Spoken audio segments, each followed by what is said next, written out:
Ndabahaye amahoro mwese, izina ryanje ni Feliciano Bankunguka, mumenyereye mu kiganiro Nyibutsa Akaranga gica ku murongo wa YouTube kuri Nyibutsa Akaranga TV. Mu kiganiro c'uyu munsi tubereka ingorane abarimyi bo mu Rutana bariko baracamwo kubera ikena ry'imvura.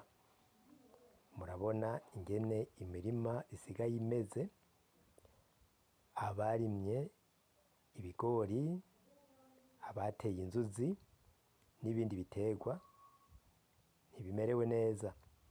Murabona ngaha ingene vyifashe, inzuzi zarebaye, ibigori vyabaye nabi.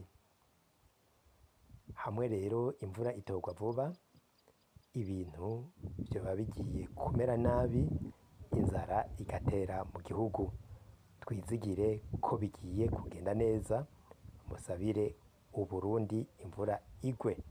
Murakoze, mugire amahoro.